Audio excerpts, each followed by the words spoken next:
Welcome to another episode of Drop Frames. It's Wednesday. It's a new week. The stocks are all down. Did anyone? Did you guys invest? Anyone lose a bunch of money? No horror stories of. Yeah. Okay. Oh, Zeke's down. Let me check. Let me see where the old stocks are at. I don't know if this is a bit or if you actually bought. I bought. I know. I'm wondering that too. No, I did too. Oh, okay. I put a little gambling money. Yeah. I took my money to Vegas. Yeah. Oh shit. Oh, we had a little bit of bump. Oh, you're in the green today. Okay. No. Oh. I'm not in the green. I am about 25% down. Okay. All right. From what I had before. Did you buy Doge? That sounds like a Doge buy right there. I bought a little bit of it. I didn't buy a bunch. I bought let's see how much. I think I bought like $25 worth of Doge just to throw it away, kind of. Yeah. So it's up from where I bought it from because I bought it like right when the meme was starting. So I'm like, you got to keep your eyes on the memes because memes it's are what dictate the market. I threw in a little bit more than that. Yeah, I threw in 1,000 on Doge when it was 17. I should have sold when it was like 45. I could have made some profit, but you got to hold. Ape stronger together. I'm in hands. Yeah. So we'll see how that goes. Oh, dude, I fucking love those memes, dude. Some of those memes are just so good. They're really good. Yeah, there's some of the funniest things. The only thing is, like, I get it, but they really like the R word. Yeah. Yeah.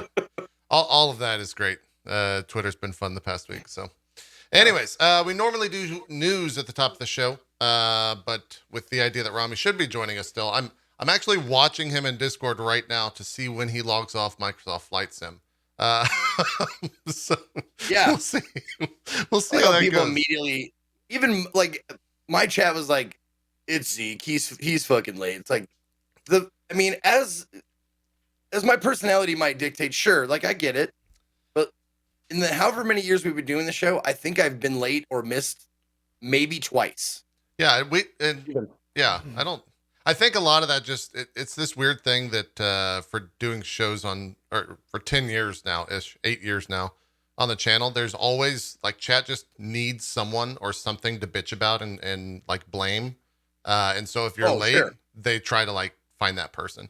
And for a while there, I was like, I'm not going to say who it is because I don't want them targeted. And then for like 5 years, it was like, oh yeah, it's X, because I was just tired of being the one. Because then if I don't name it, then it's my fault. We're not stuck. Yeah, exactly. And now I'm defaulted back to just like saying, yeah, I'm not going to say who it is. We're late. The show's late. It is what it is. But yeah. Anyways, Rami should be joining a little bit later, hopefully. If not, we'll jump into the news in the second half of the show. So we'll start off the show with what we've been playing. Kono, you've been doing a bunch of different stuff. Zeke, is CD-ROMathon over? Still no, we're into CD-ROMathon Turbo. Oh, okay. Extra days, extra weeks. Yep. We're gonna go until the 14th, or not the 14th, until the 8th. Okay. So it'll end this coming Monday, I believe. So we got a few more days. And the reason why I'm doing that is because schedule change for an RP show that I'm in, but also because I missed a couple of days because I was, in fear for democracy and, civil discourse and sure, that kind of stuff. I was ready to suit up for whatever was like coming. Ready to suit. I got my cellar full of canned beans and all that stuff. Makes sense. So I extended it a few days. I'm gonna finish up the dig, which we'll talk about later, and then after that, you guys might want to tune in for a little Mad Dog McCree. Oh, that's coming up. That's coming up. So much yes. Let's. I'm rolling through this. I saw you did a little bit of Frankenstein through the eyes of the monster. We didn't talk about that last week, I don't think. But I want to. You both hyped up the dig, and so did chat last week, and I still don't know that much about it. So let's just jump into that right out of the gate. Should I worry about spoilers? We're doing games? Okay, games. Yeah, we're just doing games. Yeah.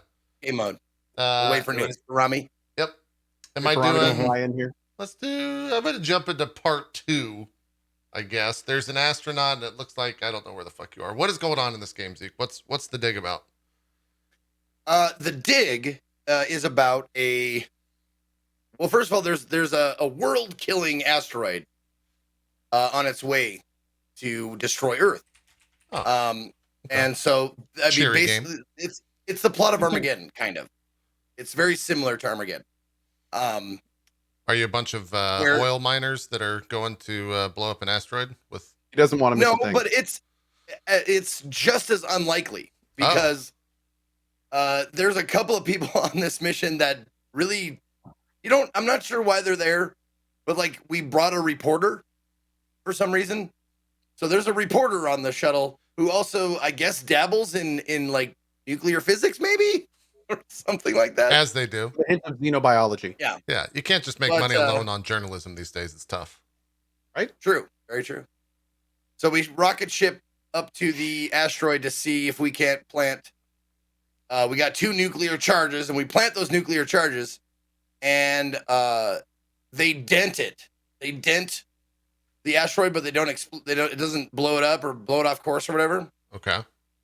And what the nuclear charges ended up doing is opening up something within the asteroid, and you realize there's something in the asteroid built by an alien species. It's the Belters.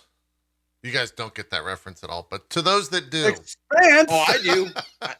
Oh yeah. Come on now. I'm rewatching season 4 so I can get to season 5. Oh, okay. Because the last episode just come out.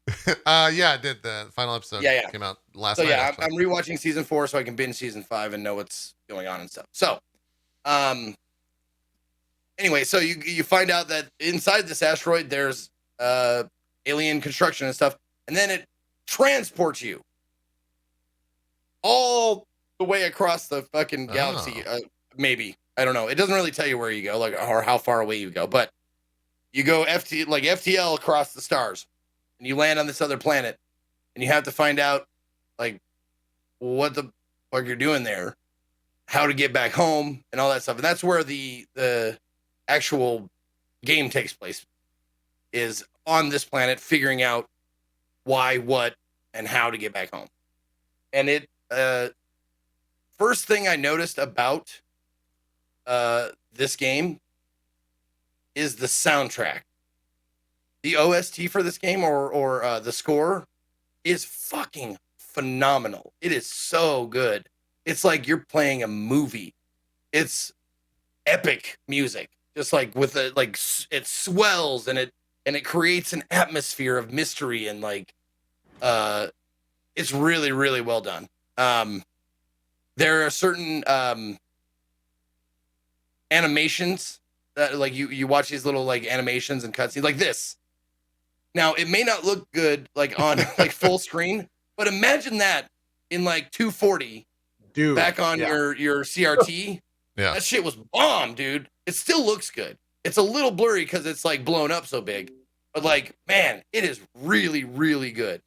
And it's like a lot of the times it's like watching like 30 seconds of an actual cartoon, like an animated film or short film or whatever.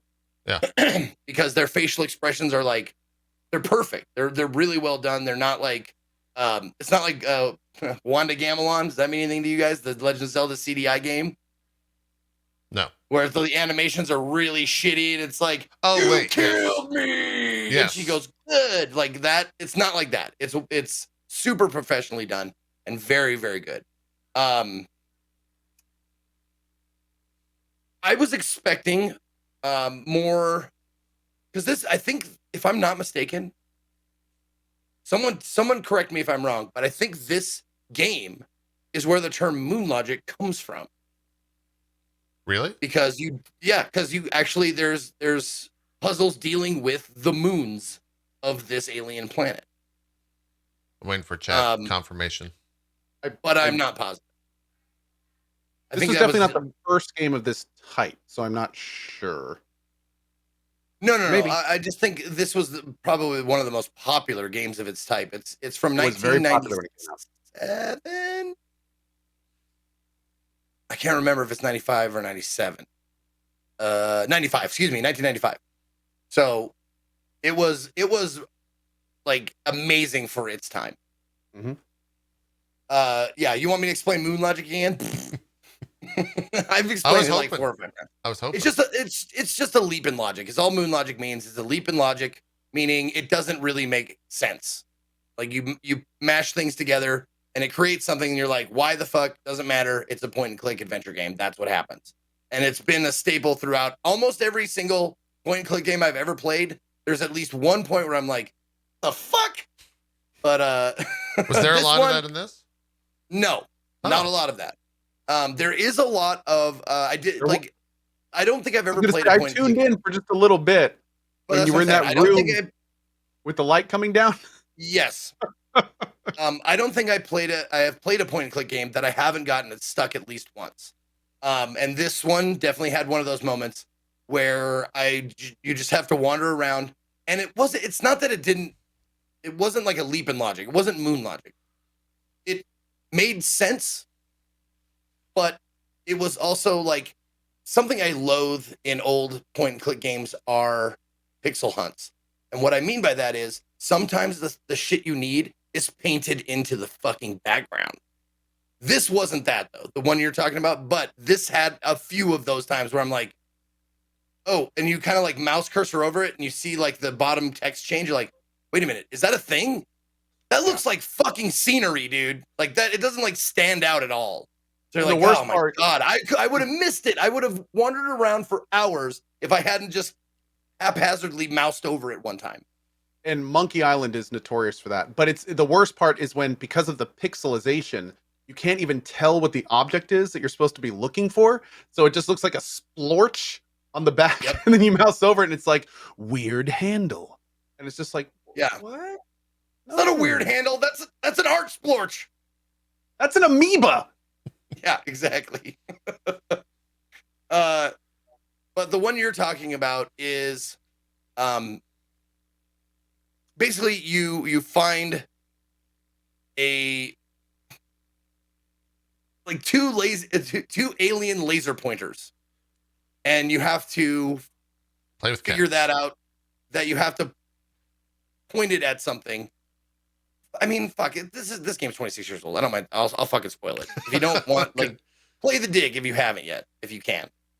But you find these two like electrified gold and silver rods, right? Uh-huh. And you have to glean that these things like are, because they say that they hum with power. They have like they have electricity or whatever inside of them. Sure. And you have to point them at this planetarium light at the very top of this dome. And that's where I got stuck. The thing is, someone put it very well accidentally put it well in my chat. He said, 10-year-old me figured that out immediately. It was like, yeah, 10-year-old you grabbed the item that was in the room, because it's in the room that you grab those two things. Oh. Grab those items and just use them everywhere, like in the room, and it just starts. Whereas, middle-aged me was like, oh, this has to be a solution for a puzzle somewhere else, of course. Of course. I mean, it can't be that easy. You just pick it up and point it up there? No way. So I wandered around for a couple of hours going, what the fuck? And truth be told, I did just for the sake of entertainment and streaming and stuff, I said, okay, there are 4 main places that I can go to. There's spires around that are just like different locations with lots of different stuff to interact with. Yeah. I asked like, which one of these do I go to? And they said that one. So I was like, okay. So I wandered around for a bit and I looked up at that thing and I went, it can't be in here. This is the room I got those things in. They wouldn't just put them right there with the solution up top. Sure enough, it was like, motherfuck. So progressed.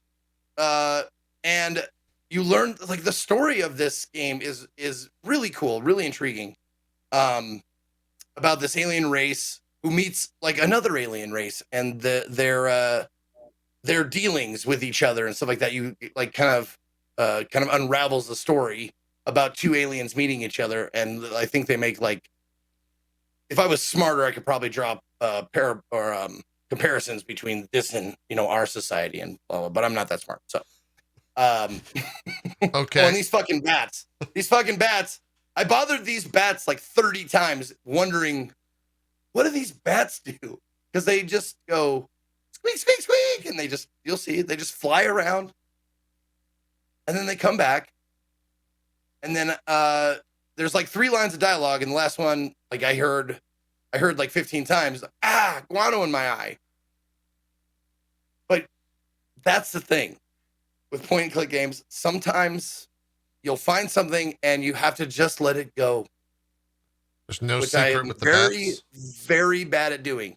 You have to let it go because sometimes you haven't got to the point where they're useful yet. And yes, they became useful later in the game. Ah, okay. You find a pair of broken glasses, and he goes, "Man, if only I had some shit to smear on these." Yes, exactly. Yeah. If I only had a high protein and phosphorus fucking meal to eat, I could lift this boulder. Guano Through my eyes. Yeah. I'm just kidding. I don't know. But the game So is you got great. to The game is the fantastic. scene, then I'm assuming the because you scene? finished it. The scene. Oh, no, I did not finish it. Oh, you haven't. Oh. No, I got to. I thought I got past that stuck part and kept trucking, and I almost I was like, I'm like 15 minutes over like my 8 hours stream, and I asked like how much longer, and they're like, it's a adventure game, so like it could be 20 minutes, it could be 2 hours. So I'm like, you know what? I'm not gonna force it. I'm gonna come back. We're gonna finish it first thing on Friday, and then we're gonna go into Mad Dog McCree. Just a quick question. Yeah, if This you want guy to watch the end Friday. in the scene here with this guy, what's he doing in your game right now? Brink. Yeah. Let's see. What was the last thing he did? Oh, he helped me free Maggie, the reporter. Brink, Cool. Brink, the German snark machine is fucking great. I love him. I love just adding lines for him because he's just the 3 characters that are on this planet. You being the main character, which is also voiced by Robert Patrick, the T-1000, which is hilarious because there's a couple of Easter eggs in there. That's pretty cool. There's a couple Easter eggs in there from T2, which you probably enjoy. But they don't like each other or respect each other. Like they're on this mission, and the Maggie is like, I'm trying to get us off this planet by deciphering this alien language. What are you doing, dum-dum? Is that the reporter? Yeah. Oh, okay. And Brink is not much better. He's like, I'm an archaeologist, and don't interrupt my work, you big idiot. Like, and the captain's like, do you realize all the things that I have done? Like talking to you now, like I brought you back to life. I opened up this thing. I made a bridge out of light. Like, and you're calling me the dum-dum. I don't know, Zeke. I just watched you have Brink watch you just drop a bunch of shit off of a cliff. So like, I'd be questioning captain's orders too, you know? Well, that's what you are watching right now is a classic point and click moment that everybody gets to if they get frustrated is mash everything together in your inventory first. Yep. See if anything fits together. No matter if it's weird, just put that alien tablet with your flashlight. See what happens. You have to. Doesn't make sense. Doesn't matter. But then you start taking your items from screen to screen and going, that doesn't work. Nope, that doesn't work. Everything interactable. You're just interacting with everything. And that's the best part of the game. What the hell. Yeah. It's like almost every time you do that, at some point, it's like, yeah, use light. Use the flashlight on the alien tablet. And then all of a sudden, the guy takes out the tablet. He takes out the flashlight, and he goes, "Oh, it fits." And then he holds it against a wall, and it's like a constellation that's the answer to a puzzle on the other side of the damn map, and you're just like, ah! Yeah. And chat is really fun to have with these games because they're really quick to remind you, like, well, he said that this is the clue. And I'm like, that was the vaguest clue I've ever heard. It's ambiguous at best, misleading at worst. Fuck you, banned. How many people do you think watch your streams of the adventure games with a like a guide open? just so they could do Oh. shit like that? Do you think it's what's the ballpark percentage? 20%, 30%? What are you thinking? Higher, lower? I'd say lower. I'd say probably 10%, but I would say it's probably like more close to 25-30% of chatters, not like Sure. 10% of the entire entire viewership. That's a good point. 20%, 25% of chatters. Because you'll see it a lot in chat, and thankfully they're really good about this. Like, I just looked up the solution, and I'm gonna make a pizza. I'm gonna get a nap in, and I gotta go to IKEA. I'll be back. Exactly. And I see that shit in chat. I'm like, oh no, I'm not gonna get it. Oh, I'll be here forever. Yeah. Well, you're almost done though. With two or so more hours. Co has now piqued my interest, so we'll have to circle back next week to find out what the moment was, or however he referenced it. Yes. The event. I'm guessing it's towards the end of the game. Yeah. It's just definitely one thing where, as a younger kid, I watched it, was just like, what did I just watch?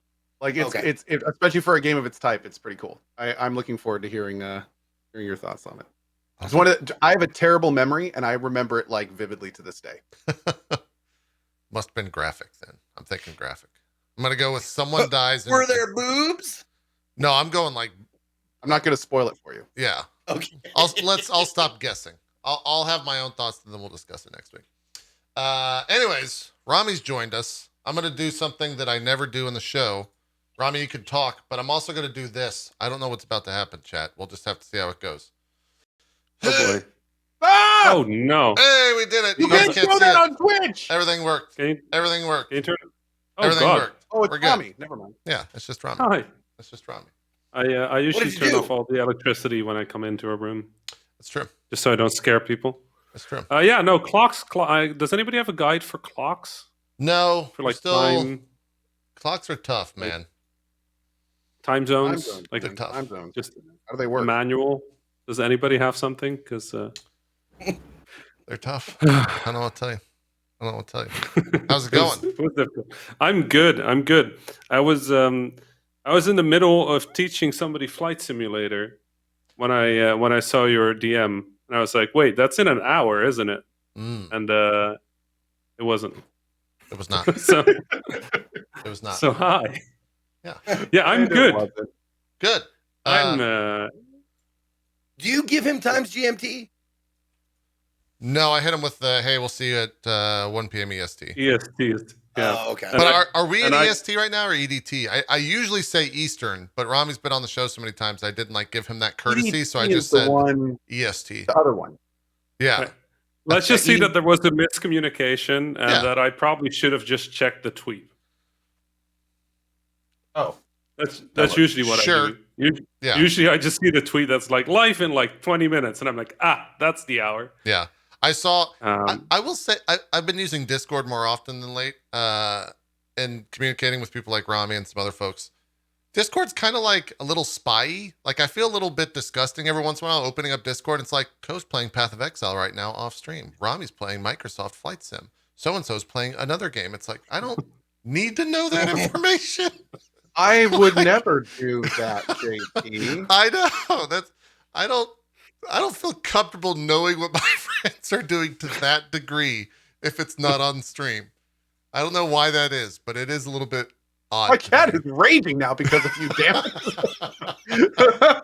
He wasn't doing anything, Chad. He was sitting in his hideout. He was just using a fake example, yeah. chat. He was also just streaming to Discord for there was like 2 viewers on. I don't know who was watching, but someone's really special out there.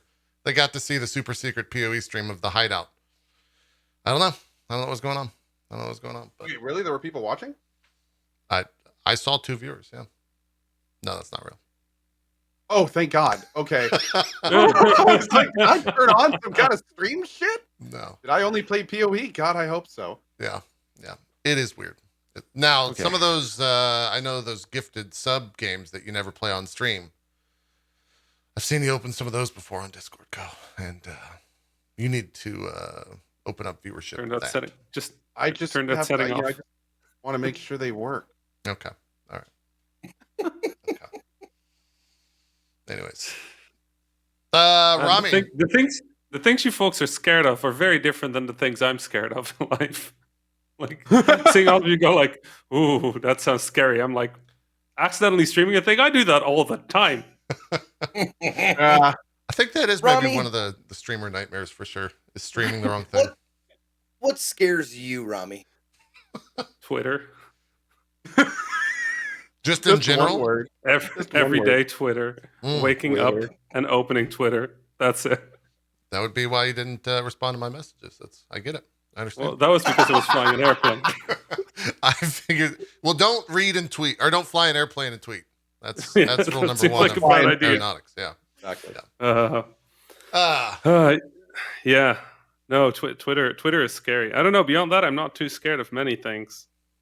Like saying something wrong during a talk scares me, but I haven't done any talks recently where I can't just be like, we've been locked up at home so long. I forgot how to be a social human.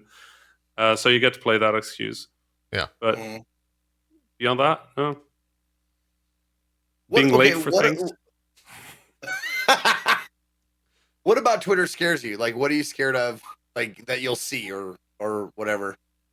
You know the thing where you do a tweet and you're like, "Oh, this is a good, lighthearted, funny joke that nobody will get upset about," and then you log back into Twitter and you've like been ratioed to 25,000 responses or something, and you're like, "What did I?" And then it turns out that you misworded something, and it's just like, that I did not realize that was going to be a problem, and then you do the thing where you try to explain. Like, I'm sorry, I didn't know, I fucked up, and then people get upset that you're being defensive, and then 2 hours later you're fighting on Twitter with like 75,000 people. It's being like, no, I just didn't know. That's not like English is not my primary language. I did not know. Like, please let me be. The funny thing is that I've learned that I've started really enjoying is I'll post something that's, maybe a little antagonistic, maybe a lot antagonistic. And then I might answer the first couple of people. And then without saying anything, I just I mute the conversation so I don't get any more alerts and I don't see anything. And I just like Homer Simpson back out of it. But I'll check in every once in a while to see if the two sides are still fighting with each other, because they'll go on for a very long time in your mentions. Yeah. Back and forth. And you haven't said anything for 4 days, and they're still going, and you're like, I'm not a part of this conversation anymore. My favorite part is when people at that point are saying like, well, Rami thought, or what Rami was trying to say, and I'm like, can we stop speaking on behalf of me, please? Yeah. Yeah, dude. Please. Yeah. It happens a lot with political tweets, for sure. Turns out. Yeah, tweet anything political, and then like 2 weeks later, you check back, you unmute the thread, and it's still going, and it's like way worse now. And they're talking about completely unrelated things that happened 12 days after your original tweet, and you're like, "Yeah, I did a separate tweet about this. Can you just fight on that one? Mm-hmm. So this one is out of my mentions, please." Mm-hmm. Yeah, fun times. Twitter.com. I got a question for you, because I do it every once in a while. And it's usually pretty obvious when I do it, but. Do you ever post something just for like the Twitter interactions? Like it's not really for any other reason than to get people to maybe argue, maybe maybe retweet, maybe blah blah blah. Like just for that cause. Yeah, there's kind of the tweets. You know the tweets where you just want to see the world burn for like 20 minutes because Twitter gives you Twitter.com/itmeJP. Yeah. Yeah, no, I do that frequently. But the thing is, those are never the ones that get out of hand for some reason, because everybody understands they know what you're they being are. an ass. That's very true. Right? And then the tweets where you're like, all right, this is serious. Let's talk about this. But like, I'm sure everybody agrees with this. This is a very inoffensive take. Just, like murder is bad. And then 3 days later, you're like, well, in some cases, murder is justified. Yeah, murder. What if the... No. What if... Well, let me get this straight. You wouldn't murder a child killer? So you're basically a child killer, is what I'm trying to say. Basically you. Oh my god. And I'm just sitting there just be like, So what happened? What did I miss? Why? And it's when you wake up to those, right? Like the first thing of my day, I wake up, I'm a little groggy, I stare at the ceiling and I go like, well, here goes another one. And I grab my phone and I just check if anything is on fire. Like I literally call it that. I just go like, okay, let's see if anything is on fire. Mm-hmm. So it kind of goes Twitter and then email and then news, right? That's kind of my first 20 minutes of every day. And sometimes you just open Twitter and you just look at the notification number and you just know it's bad, right? You just see the number and you're like, well, I said nothing that was funny enough to go viral. And I said nothing that was important enough to go viral. So what did I say? And you just open it and it's literally like your tweet that you did with like murder is bad. Has gone and viral. You're now like, right, you're now on like a bunch of Reddits where people are like sending people your way and like people are like arguing about whether you're actually a good person. You're like, I thought murder is bad was going to be a pretty agreeable thing. And then, yeah, your day is gone because now like 6 hours later, you're arguing about the philosophy of life. Yeah. And whether murder is appropriate in this one very specific circumstance. And I love Twitter. during all the last fun that happened last November and everything. There were a few times when I just got tired of it, and I generally stay away from this stuff. But I put up a tweet where I was basically like, the point of the tweet is saying, look, sometimes you just have to take a deep breath, put politics aside, and focus on what's important. Like, you know, like we're all people, focus on what's important. Almost every single one of those devolved into, well, maybe politics aren't important to you, blah, blah, blah, blah, blah, blah. And then it would just launch into like purely political that's stuff. both, And it's just yeah. like, dude, That's, you could not, like, that's both sides can attack you there, Co. That's easy pickings. I know, I left myself open. My flank, my poor flank. Yeah. Yeah. Oh, my Lord, dude. You got to be careful with that for sure.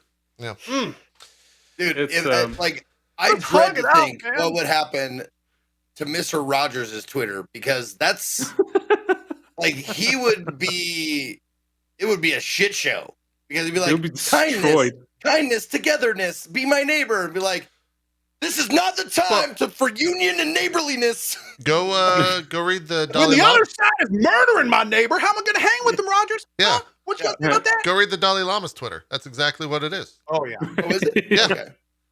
He's just like posting insightful things, and then he's like being asked like, what do you think of capital punishment, Dalai Lama? Like, I'm good, man. I can't comment on that. Yeah, go read it. It's good. And I just want to make video games. Like, come on. Like, I'm here making games about fishing with machine guns, and I get like, you know, people tweeting at me with like, so you like murdering fish? I'm like, no, I made a game about fishing with machine guns. That doesn't mean I like murdering fish. They're like, well, you know, that hurts the fish. And I'm like, do you think the hook doesn't hurt the fish? Like, from where I'm standing, it seems way more humane to like bazooka a fish than to like hook them, pull them up onto a boat, and then let them suffocate there. And then people go like, oh, you shouldn't make fun of that. I'm like, I made a game about fishing with fucking machine guns. What part of this part do you like? I'm not trying to kill real fish. Yeah. I'm not telling you to please bazooka fish. Rami, if you could not get so excited about fish murder. Yeah, that's guys. Make sure to tweet it, Rami. You can find his Twitter below his name and his camera frame here on. And if you want to complain about that, please be informed and buy Ridiculous Fishing first. Like, thank you. That would be appreciated, because then I can just take your money and plug my ears. You need an informed take if you're going to approach Rami. I don't mean to be that guy, but fish, aquatic entities, I think is the preferred terminology these days. I think that's true. So, true. Thank you for being brave enough to bring that up. Yeah, I really. That's the thing. One of my favorite new like response gifs with I think it's Eric Andre, where he's like, "How do you manage to be so courageous and so brave?" or whatever that. I fucking love that one. It's so good. It's pretty good. I mean, it's that weird thing where a lot of these things, like, I understand that they're important, but I also understand that there needs to be conversation outside of that, and that's the part where it kind of like. It kind of gets a little on Twitter. It gets a little scary. I'm a big fan of the idea of if anything's important enough, you can also joke about it. You got to joke about it. Nothing's too important not to joke about. I will try and find the thing where that would be offensive, and I'll tweet it at you. Don't worry about it. Oh, I'm sure there's a billion. Yeah. Although I'm not a huge fan of her as a comic, I was listening to NPR a few days ago, and there was a very cool quote from Sarah Silverman. You guys know about her. Yeah. And she said basically that, like, terrible things thrive in darkness, and comedy drags them into the light, and light kills darkness.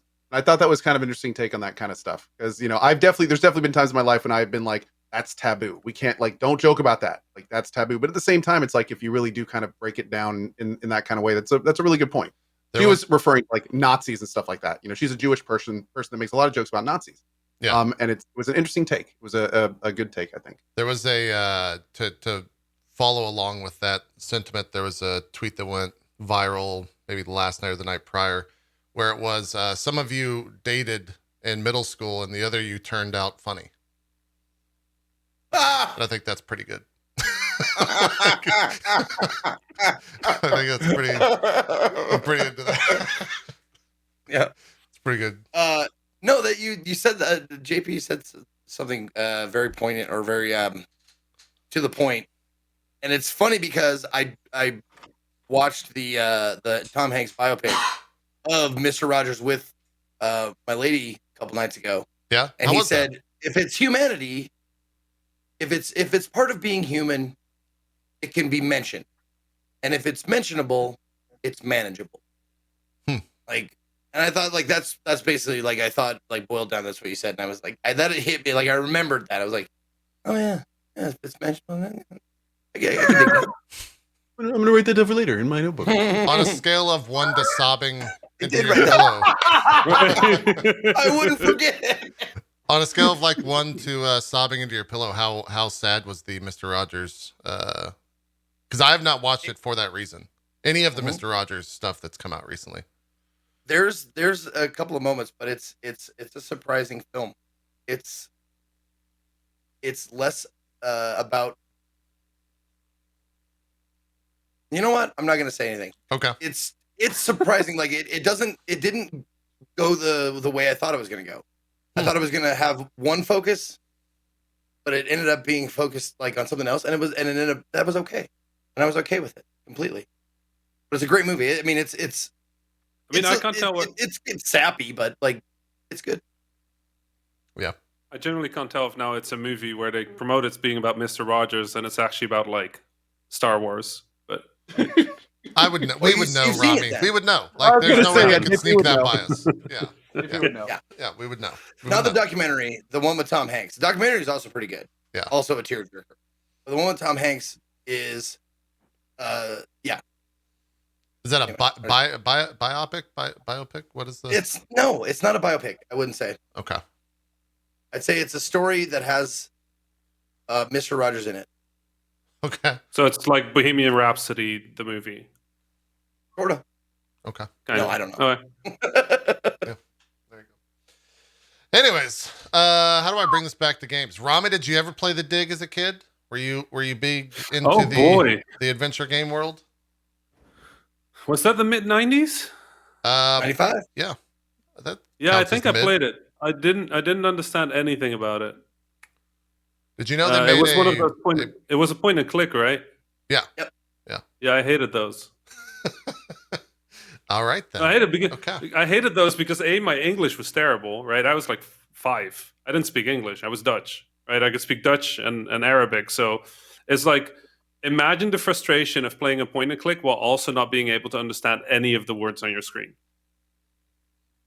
Oh, good Lord. So basically, my entire point and click experience was just click on shit. However, I bet there's certain parts that you would have gotten a lot faster than I did if you didn't understand the words. Because the words can get in your fucking way sometimes. Right.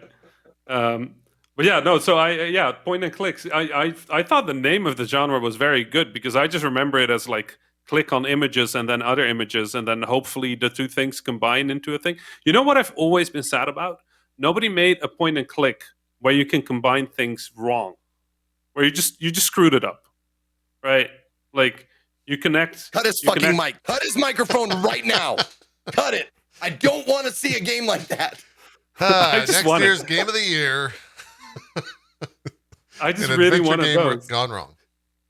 We once designed a game back at Vlambeer. We designed a game called Muscle RPG, where the idea was that you were this tiny character, and the character was just too weak to do anything, even like press a button on a door. And you could update each of the muscle groups. Like you could upgrade like the chest muscles or the arm muscles or the leg muscles to jump higher. But one of the ideas we had was that you could overtrain them, so that your muscles would be so strong that you couldn't press a button anymore because you would just automatically punch through the panel, and you could kind of like lock yourself into different places in the game that way. I just really want games where you can really just mess it up. That like just You can break the you game. did this thing. Soft This was lock it. clearly a terrible idea. What did you do? Please restart entirely. I would never play it, but I'm sure there's like a subgroup of gamers that is just like, that is exactly what I want. Are you suggesting that you can put something together wrong, and you cannot finish the game, and the game never tells you? Yeah. You have a brain. You can figure out that if you put the screwdriver in the like explodey bomb thing that you needed to blow up the alien mothership, that it's probably a bad idea. I think you overestimate us. I really, I don't know. All right, Rami, you're done here. Okay, this is too many times you've been on the show. Yeah. How could someone be so evil and cruel? I mean, the alternative is just Rami, your mind is a dangerous and terrible place. This is just literally tower defense, though. You built the wrong tower at the start, and now you're just screwed like 75 minutes later on the final wave. Like, fucking tower defense, man. It's true. Right, but you play tower defenses over and over again to learn those things. A point and click, Right. Normally you just play through once, and maybe later on in life you play it again. So why don't we like, make a point and click that you play over and over again? Now that's an idea. Right. Now you're on. See, I Hitman. It's like a choose your own adventure. It'd be a fucking huge undertaking, though, because it'd have to be like if you get like different branching paths, and every time you play it, like Are we making a video game now? I think we're making a we're video. making yeah, a video game. I'll went work on I the went from Kickstarter. We'll get Luke in here. I went from getting kicked off of the show to making a game in Isn't that how it happens? 25 seconds. I think wow. that's game development right Well, there dude, in a nutshell. a roguelike point and click adventure could be awesome, especially if there were like a back end set of like 80 different, possible connecting chains. And then when you actually played it, it picked like 7 to 8 of them, and it had like connecting things. So, but like one kind of interesting thing is, for instance, there was Indiana Jones and the Fate of Atlantis. And at one point in the game, it asks you like, do you want to think your way through it? Do you want to fight your way through it? Or do you want to have a companion with you? And depending on which of the ones you pick at this one stage of the game, it changes all the solutions to the puzzles moving forward, which is really cool. So it's kind of like this branching, how you want to play the game kind of thing. Brawn brains, or you can bring this girl along with you to help you out. Would be very cool to see that extrapolated out. I don't think we've ever seen something like that. Let's get Supergiant on that, and they'll probably make that game. What do you say? That sounds nice. I played Fate of Atlantis. I'm having trouble remembering that part. Here's the thing. The game super slyly like puts it in. Like it's just a text choice at one point. Like I think the girl's name was Sophie. I don't remember. But at one point it's like he's like, do I want to call Sophie or should I think this out? Or maybe I should just use my fists. And it's just like a 3 selection. That's it. And then right there, depending on which one you pick, completely changes the rest of the game. You go to the same areas, same locations, same things, but there's different dialogue, different puzzle solutions, and if you bring the girl, like completely different stuff happens. Can you imagine being the producer on that game and the designer just comes to you and is like, so remember we have time for 9 levels? You're like, yeah. And you say, okay, what if we do 3 levels, but it's just 3 different ways of doing the same level, and only 1/3 of every group of players is going to see it? Like respect to the producer on that game to go like,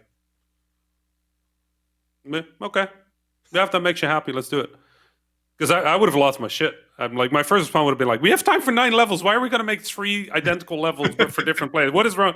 Can we just make 3 games? Can we just sell this 3 times? And that's a puzzle game too. Like these were actually like, they had to think like in creative things to challenge the player in completely different lines. So, I mean, that's basically 3 different games in some ways. It's pretty wild. Game development sometimes. I tell you, it's cool. Part of me is just terrified right now because I'm imagining being on that game. Ooh, yeah. Yeah, someone in chat says reviews are out. Game was fun, but it was way too short. Yeah, yeah, that's a IGN back of the box quote right there. That's how that goes. Yeah. Anyways, Rami, we were talking about games we've been playing. We're gonna do news in the second half. I know you're playing some flight sim earlier. Destiny as well. Go to Discord. Yeah, thanks to Discord, the number one place to find where your friends are doing that's not hanging out with you. You know that Valve literally advertises that feature to developers where it shows you what your friends are playing? They're like, oh, a really good way to get people to play your games is they'll see other Great people play FOMO. your games. Right. Dude, well, it becomes an unsaid recommendation. If you trust somebody, if they're a good friend of yours, and you see them playing something, you immediately go, "Oh, I haven't checked that out. Maybe I should." They like it. That it's literally like one of their big this is one of their main features. They're like, this is the stuff. Works for me. Yeah, I get it. That makes sense. Let's see. Flight Simulator, Destiny, Hitman. Played all of Hitman. Yep. Loved it a lot. Did you do from the beginning to 1, 2, 3, through all of them? I already played 1 and 2, so I just only get 3. I thought it was really good. It's weird. It starts exceptionally good, and it ends good-ish. I saw your tweet about the end. I guess slightly spoilery, so be careful about that. Yeah, no, I'll avoid all that. But like, it feels like the game is very front loaded in terms of good stuff. Like the first 3 levels are exceptional, and then you get towards the end of the game, and it kind of like folds in on itself in weird ways. I don't know. I play Hitman for the puzzles, right? Like I want to walk around and just see the unique scenario. Every level sort of has like its own stories that you can play, and then you've got sort of like the puzzle approach where you just go in and see what you can mess up. The first 2, 3. There's a single level in the game where, without spoiling too much, it's basically a game of Clue. And it's just not. You don't expect that. You go into the level and you're like, okay, how do I murder these people? And now you're like investigating some stuff, and you're like, okay, I'll roll with it. But fair. So I thought that just the diversity of stories was really, really good. I mean, the story itself is Hitman. Like, you are Agent 47. Agent 47 does stuff, and murder happens. And I've been told that murder is usually bad, but sometimes good. So I don't know whether Hitman is good or bad. But the game overall, the puzzles were really fun. The encounters were really fun. Some of the special murders were phenomenal, and I just had a great time figuring out how to approach each of the levels, except for the ones near the end. But overall, came out like the final feeling was very positive. Destiny did the raid. I have a wonderful vintage of wine I'd like you to try. Right. At that level, I would have survived that level. If I was the target, I would absolutely survive that level because I don't drink wine, so I would just not go. I'd just be like, nah, I'm skipping this party. I'm out. Did Destiny, played the raid. Had never played do any of you play Destiny? Yeah, I did the raid on launch week or whatever. I did it once and then put the game as I do with Destiny. Grind for 100 plus hours, do the raid once, and like, all right, let's move on to the next thing.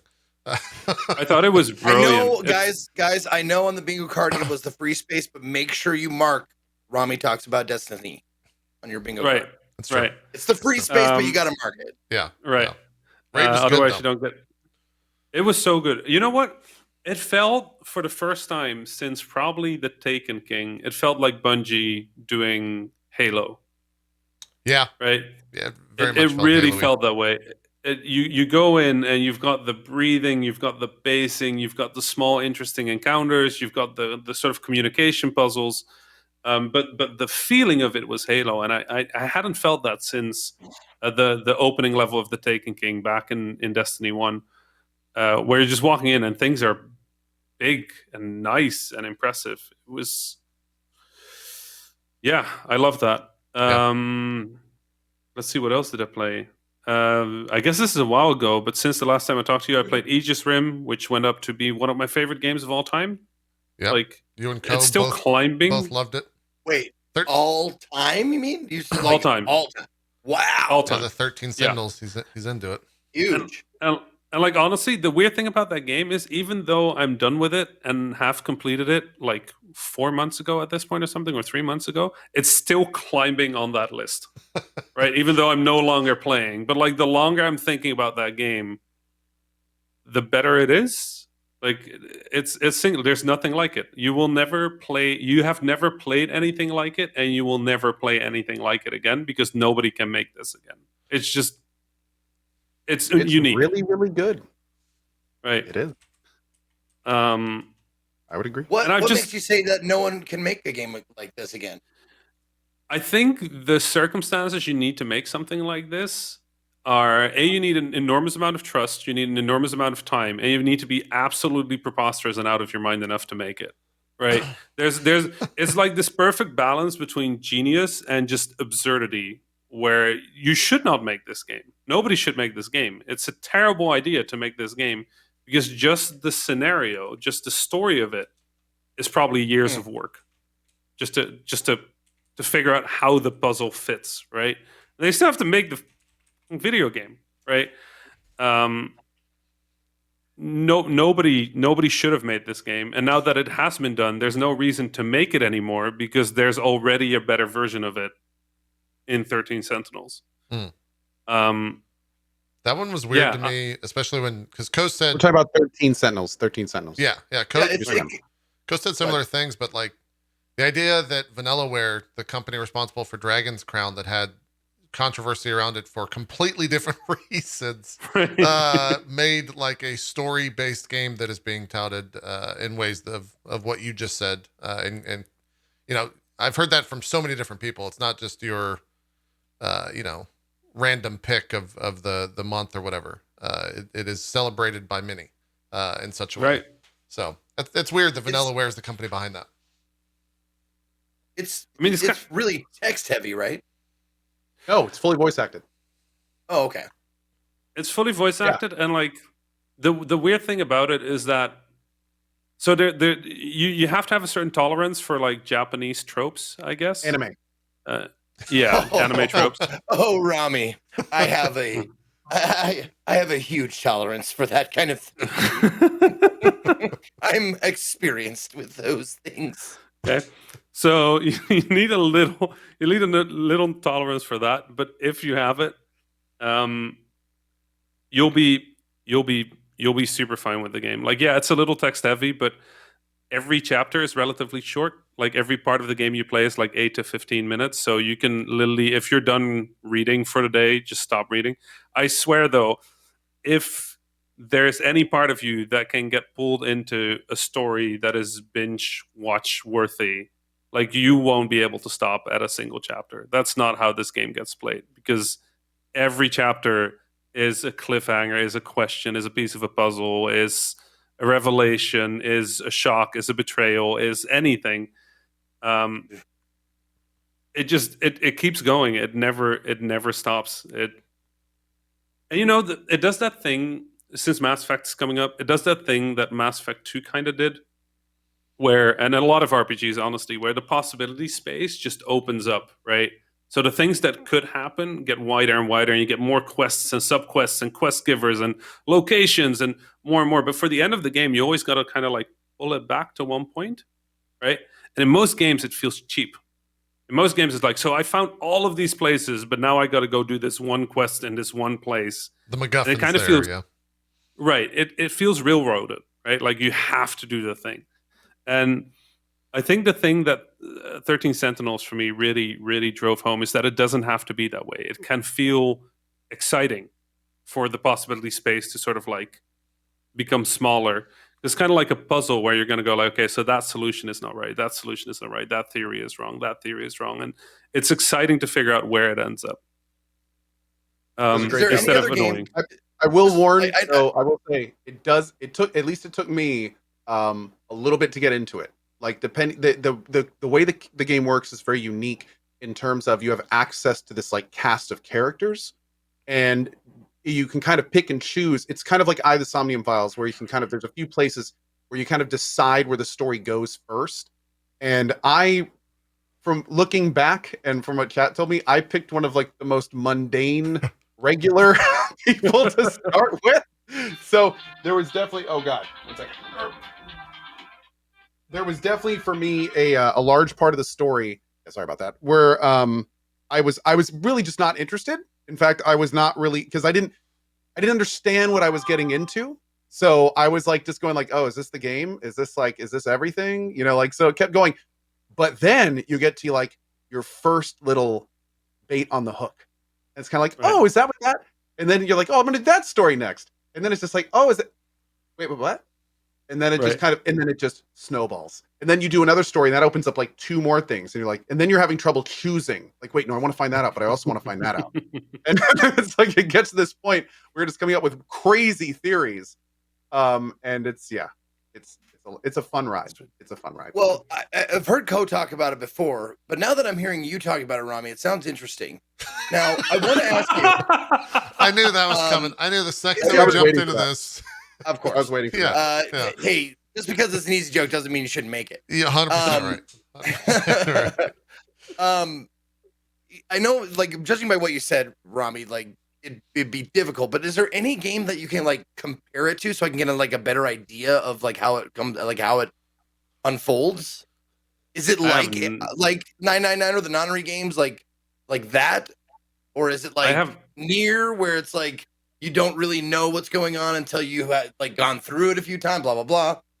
Nier is close in that it was similarly, the structure was unpredictable and you didn't know where it was going to end up, but it folds back in a way where suddenly you go like, oh, this what happens. Like both Nier and 13 Sentinels are sort of based around this singular moment where everything goes to hell. Okay. But the way Nier approached it is very like, okay, you play this character and now, surprise, you also play this character, and now, surprise, you also play that character. Where 13 Sentinels is more of like, here's a giant group of characters, but how they interact with each other, how they relate to each other, you know, a lot of questions arise through your playthrough about the other characters you're also playing. So you're not just unsure of what is happening, you're also unsure of what your role is for this character, what they're trying to achieve, and like figuring out every piece of the puzzle is the game. And I don't think there's a game like it that I literally would not know. I've played a lot of video games, but I've played nothing like this. Although my opinion to Zeke is worthless, just to fill in a little bit here. It's kind of like a much more in control 999, where instead of kind of being railroaded down predefined tracks, you very much have the choice to follow what is interesting to you at the time, because you literally have a spinning wheel of characters and you can just go where you want. And you generally get to a point where it's like, before you can continue with this, you need to see this from this person. And you can kind of go back and forth. The gameplay itself is relatively visual novel, where it's just like you have a character, you run around and talk to people. There are events and things that can happen on the screen, and the game does a really good job in the top right of tracking what you have left to do in the scene before you can continue to the next thing. So you're never really lost. You always kind of have an idea of what you need to do. Kind of like adventure games, if you ever get to the point where you're lost, you just pop open what they call your thought cloud, which is basically like your thought inventory. You just kind of go down the list and look at everything you got to do, and you talk to everybody and see what you have to say. But it is very much a beginning to end experience. You very rarely feel lost, and it's much more about following your interest instead of following like guessing of what you have to do. You kind of let the story unfold to you like you would 999 or I, the Somnium Files. Right. But in terms of comparing like the story to other games, no. Okay. Right. It's not possible. So just 13 Sentinels, like there's not really a comparison to be made. So Zeke, just so you care about what was just said, I agree. Okay, good. Okay. Now you can. Great, thank you, Rami. Yeah. Thank you. All right, you're welcome. Right. I got you. Good. I feel like I like it. So I'm just wondering, because it's really intriguing, and I have actually like, and it's not because obviously that was jokes, but like now we have like there's two opinions of people that I respect, like saying it's a good game, and now I'm super intrigued about it. But what I want to know is like, do you guys think that Zeke, me, would personally like it? Is it weird? Because I like story games. I don't mind story games at all. Is it weird enough to keep me intrigued? Is it ever like long-winded or boring? Because like Persona is very, very wordy. Like it has a lot of dialogue. They're all voice acted, but it has a lot of that shit. And I got through it. Like it was fun all the way through. It's very snappy, honestly. Like the 13 characters all have their own. They all have kind of their own type of game to them. Like it's all sort of, you all play it the same way, but the way each of the character stories plays is different. There's one character that's kind of like stuck in a loop. There's one character who's trying to find out something that happened. There's one character who has a mission that she needs to fulfill, and your puzzle is how to achieve that mission. Every character kind of has their theme, their gameplay, their structure. So you can just kind of, if you ever run into a part where you're like, this is long-winded, you just switch to the next characters 8 minutes later and just do that, right? It's really, really, it's really, really straightforward, honestly. And the beauty of it is that, I think the beauty of it is that the way you figure out the puzzle in the end is going to be very different from how I figured it out, and it's going to be very different from how Ko figured it out. Because even though we all arrive at the same conclusion, the order we went through things and the connections, the sort of like mental connections of, oh, this is happening, oh, that's what's going on here, are probably going to be entirely different because I played a different character first than Ko. Because my first character was weird as shit, so I definitely didn't play the like boring normal one. Mine was like mundane and normal. Right. But what's interesting, and this is where it begins, because what's funny is Rami just said that there's not like, too many long-winded parts, and I can see why you'd say that because of the order. That's one of the things that I didn't really do that I would strongly recommend to you, Zeke, is exactly what Rami said. Because for me, I picked this one character, everything felt really mundane, and I just said, well, I'm just going to keep going with this and keep going with this, and it was just kind of slightly mundane. But what's crazy is later on in another section of the game, when you have more of an idea about what's going on, when you have an idea about the actual events that are transpiring, that first story is a lot more interesting. Yeah. So if I had put that character down and gone to another character and kind of done that, coming back to that character would have been like, oh, so wait, this character is actually, oh, so it's like all of a sudden, instead of just like this normal thing going on, it's like, holy shit. Like, so like a lot of different things are happening. Couple quick things to mention, by the way. There is a glossary that constantly stays updated during the game. So if you ever kind of get lost, and it will happen, it's a big, like, this is a big story. You can always go back and reference it. And also, it is important to mention, if you do really seriously consider diving in, there's this combat component that's kind of there. It's easy to kind of cheese if you want to just kind of get through it. So that's one thing. I actually found it pretty enjoyable. It's this kind of real-time mech warfare game where you basically have, it's kind of like tower defense with movable towers is the best way to think about it. Towers that you can upgrade and change and customize and do all sorts of things. But it's one of those things where if you like it, you can kind of get lost in it and have fun with it. But if you don't like it, there's some really easy ways to just kind of like get through it and then get back to the story. Right. So something to keep in mind. Right. Also, that glossary, the analysis part of the game, where you get this glossary that keeps updated of everything you have and know. I genuinely had like a good breakdown watching that work, because the amount of effort that needs to go into having that work and be updated with what you know, but not what you not know. The amount of work that went into that. I just sat at my screen for like a good 5 minutes being like, no way. There's no way anybody programmed this or created all the content that has to go. No, absolutely not. Do not want. I'd put me on any other thing than that, having to create that. So it was a wiki that didn't spoil anything, but right, told you what exactly you needed to tell. Huh? It's the current wiki of your unique current state of the game. Okay. Bonkers. That's pretty cool. Yeah. So Zeke, is this a game that would benefit from me, like, asking you guys before I play it, like, a more the most enjoyable way to play this game, or should I just go into it blind? No. I'd say go in blind, but follow Rami's advice. So if you ever get to a point where you're like, this is a little long-winded, Just finish that section and switch characters. But you picking where to go is a big part of it. So I wouldn't want to see that taken from you. And you will, if you keep going, you will get to a point where you won't want to put the controller down. Like you will get to that point, no matter what route you take. Okay. It's like, I mean, it's like art appreciation. Like some people like, I know what art is. I know what I like. If I like it, I like it. But if you know like certain things about the artist or about the art, it helps you enjoy it more. And I was wondering if this was one of those things. Literally, the only thing is, like I was saying, as soon as you get stuck, or as soon as you're not enjoying yourself, switch somewhere else. Because you can switch. You can even switch from the story to the battle, like stuff. You can switch from the battle to the story stuff. Like whenever you get bored, switch to something else.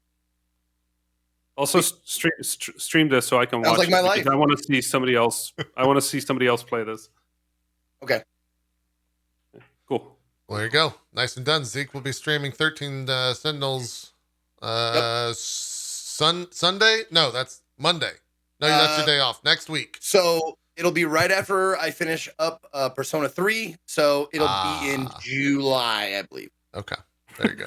There you go. 2024. Yeah, 2024. Yeah, 2024. Exactly. Let's see. I played. Did any of you play the Liquidators? No. What is the Liquidators? It's a small indie game. Okay. It's an indie game about Chernobyl, where you are one of the engineers or a group of 4 engineers going in to fix the power plant. Oh, it's free to play. It looks like it's not a monster. Like it sounds like a monster game, but it's not a monster game. Yeah, it's not the Liquidators. The monster is is humanity. Like Liquidators. Right? No, it's literally just this building is terrifying as like you're in a building that will kill you anywhere you go if you tear your suit. Is this the right game, by the way, or did I just stumble upon this? Yeah, this. Okay, all right. No, I just had to make sure because there is some conflicting. It's a roguelike. You play 4 different characters that are based on the real, actual people, and you're trying to stop this building from super exploding. And this is, I guess, real. This is somewhat close to how things actually went. And it doesn't look like the video. It looks like this. Do you have any backstory as to why it's free? I think because they're doing a better or larger version in the future. Okay, so treating this like a demo? I think so. I have not played anything this creepy in a long time. And I mean, horror games aren't really my thing, I guess. Like, monsters don't do much for me, and, like, spooky scares, like, I'll yell at them, and I'll scream at them, and I'll go like, you got me, and then I'll just keep playing. But this game genuinely unnerved me in a way I haven't seen in a long time. And it's not a scary game in that sense. There's no big jump scares. You're just gonna, like, open a valve, and the room you're in is gonna drown you. He was like, well, that's terrifying because this actually could have happened. Well, this is one of those great times when you don't really have to sell me on the game because it looks like it has outdated, i.e. shitty graphics, has FMV stuff in it. Like, fuck, I'm in. Good. I've got this. I'm already downloading it. This is a student project made by a small team of passionate volunteers of various backgrounds with no external funding or support. Dang, that's cool. Good for them, man. That's how I came across them at a Russian digital event this year, sadly. But I played it, and they were like, "So how did you like it?" And I'm like,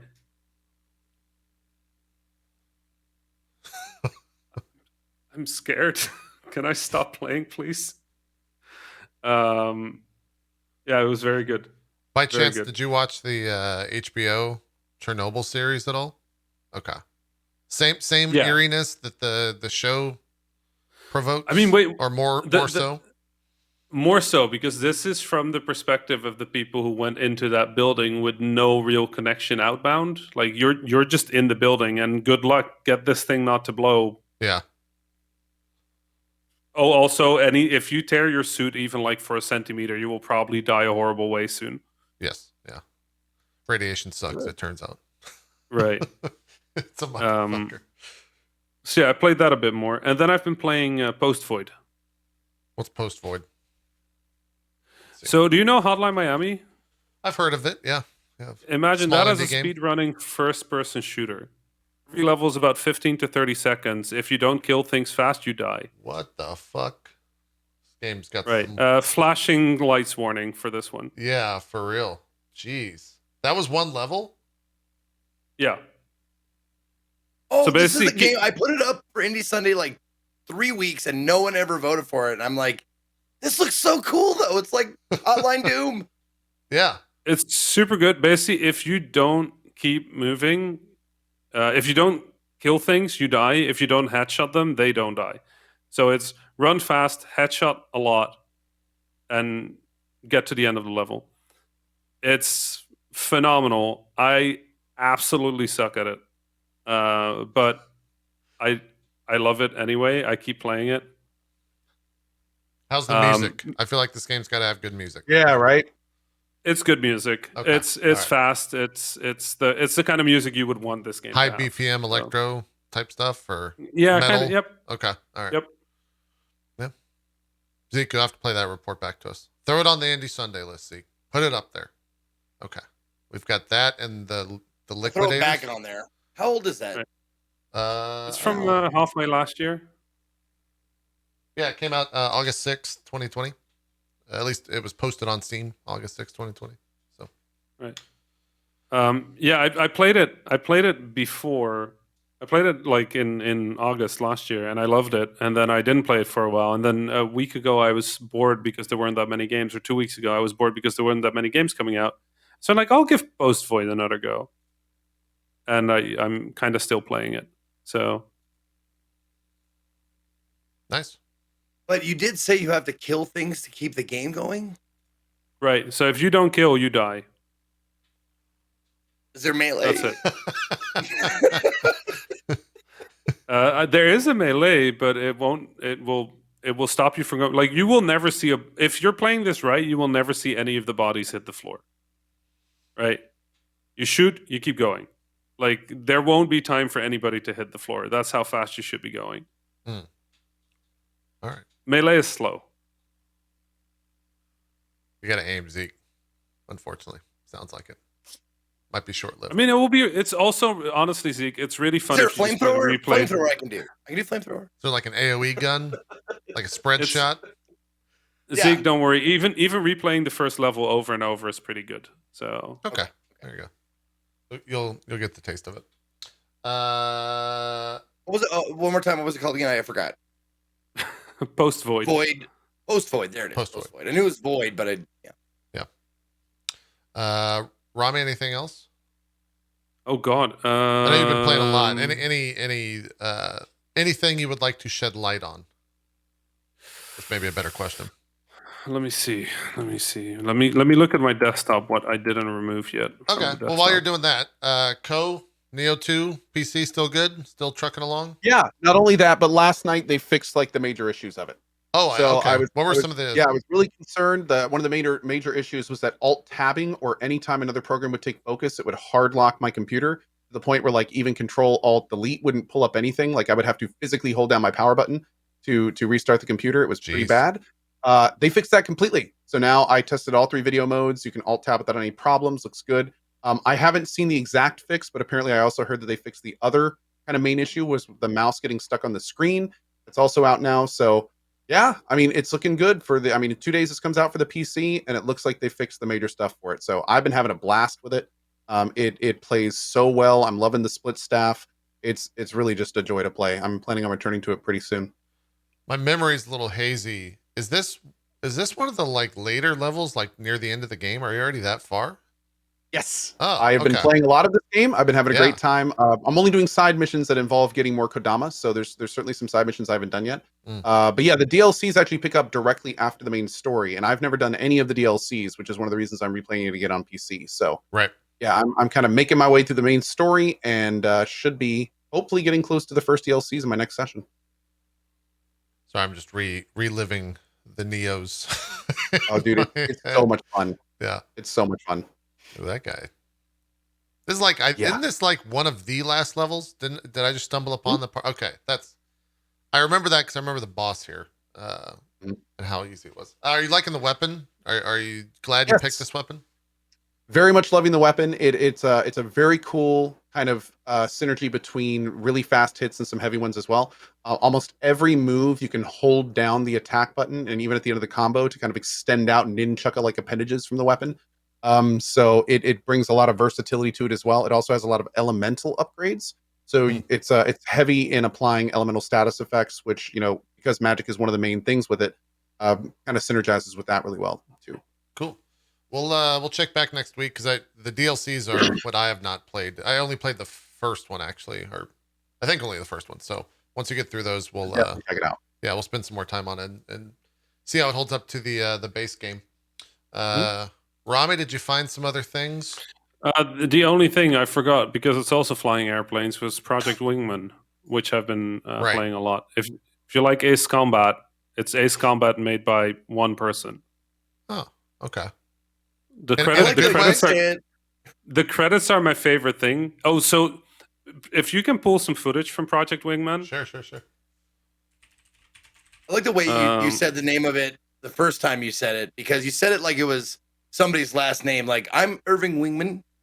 right? Instead of like, I'm your wingman. Like, Hey, this was made by one guy. have you played Wingman? So wait, let me read you the full credits while you're watching this. You just drop a nuke. Project Wingman. Yep. Here we go. The credits. Let me read them to you. Development team: developer, artist, producer Abi Rahmani, writer, producer Matthew, and composer Jose. That's it. That was the credits. Damn, this looks pretty high fidelity for 3D. Right. It was a great credits because after that they go into the voice actors list, and that's like 30 people, and then the publisher, which is like 50 something people. But like the people who made this game that was it. Wow. Yeah, this looks actually phenomenal. Quick question: Right. Is it fucking impossible to land the plane? Just I mean, out of curiosity. For me, it was fine. But Yeah, I'm guessing you might have old different NES experience. Top Gun joke. Right. Oh, right. It has Ace Combat style landing. So basically, as long as you get the nose to touch the runway, it'll be fine. okay. But yeah, giant airplanes, robots, explosions, nukes, bad cheesy story. It's Ace Combat. I'm sorry. Did you say giant robots? Uh-oh. Giant airplane robots, I guess. Yeah, a little. Not like Mecha, though, or anything, right? Not like Mecha. No, that would be great. Okay. All right. I really almost- wish almost somebody have would make. Right. I really wish somebody would make a game where you play airplanes against giant monsters. How come no one's Like- made a good Gundam game yet? Because it's really hard to make a good Gundam game. Like the Yeah. point of Gundam is that you kind of imagine the cool shit you would do, but actually doing the shit would never be as interesting as imagining it. I'm surprised they've never made like a Pacific Rim style game where it's like you play a giant hulking slower kind of robot. Make it like a super tactical game where you kind of have to really think about your actions before you do them because of how realistically slow you would be and everything. I think that'd be Right. super cool. Was Steel Battalion a mech game, or was Pacific that? Rim. I don't know if that was mech. I think that was just giant I don't know. tank thing. The Anyway. battalion, I want to say tanks. Yeah, that might have been a tank. I think you're thinking of. I think the difference between. Sorry. The difference between Pacific Rim and like what you describe as like Robot Jocks. Robot Jocks, like back in the day, like that movie was like super slow, but they'd be like, and they'd be like launched and like, but like Pacific Rim was super fast. Like those robots were like running and shit. They were pretty quick. Right. Yeah. Yeah. It still had it still had a lot of weight to it, which I thought was cool. Like I feel like a lot of games these days, everything looks so kind of flimsy and fake. But if you can Mhm. get that kind of inertial factor in there, makes it a lot more interesting. I am the game I want with giant robots is there was this game 25 years ago called Urban Assault. Nobody ever played it. Nobody cared Yes. for it. Okay, except for Co. So I That's found a generally how second that line person. goes, by the way. That's just. I found yeah. a second Long person time. that played Long Urban time. Assault. It was this strategy game where you had this floating HQ that could move around the map, but you could control any character you built. So you would build fighter jets and tanks and I don't know what, and you could fly them around or drive them around. And it was kind of cool that you could play this game as sort of like strategy game and first person game. And it wasn't a particularly good game, but it was the only demo that I had access to play for free. So I played it for like 6 months straight. And I loved it. But what I want is that. But the one side is, an army, and the other side is just one giant mech or kaiju. And you're just like taking control of a fighter jet and like firing missiles at its arm and then looping around it. And then you just get smacked out of the air and you just switch to the next vehicle. So you want the Dynasty Warrior game where you're not the big badass. Right. I want the Dynasty Warrior game where you're the army. Yeah. Okay. Right. That's what I want. Sure. That's a little EDF-y though. Like, why not just play EDF? Because with EDF, you're the one character who has to survive. Yeah, I want guess every you're right. character to be dead in one slot. Like, you get too close to that thing, you're done. Sure. Okay. You fly at this boss, and you're like, okay, let's go. Everybody information, and then just like a giant laser beam rips through you, and you're just like, well, pick a next character. That makes sense. Yeah. I would play that. Yeah. A lot of good. I don't know if I would make it, but I would play it. A lot of game ideas coming from today's show. You think I'm a game developer? Yeah, it's like you're some kind of game developer or something. Right. My brain never stops with this stuff. It's really annoying. What time? We are due for a break. We still need some more time to talk about the games we've been playing, though. So let's take the break. We'll come back, talk about what else we've been playing. Co jumped into a new CRPG this week. Zeke's got Frankenstein from the CD Ramathon. And we'll find out what Rami's mom has been up to as well. The most important bit of news, maybe, to come from the show. So we'll take a break. We'll be right back with more Drop Frames right after this. We'll see you guys after the break.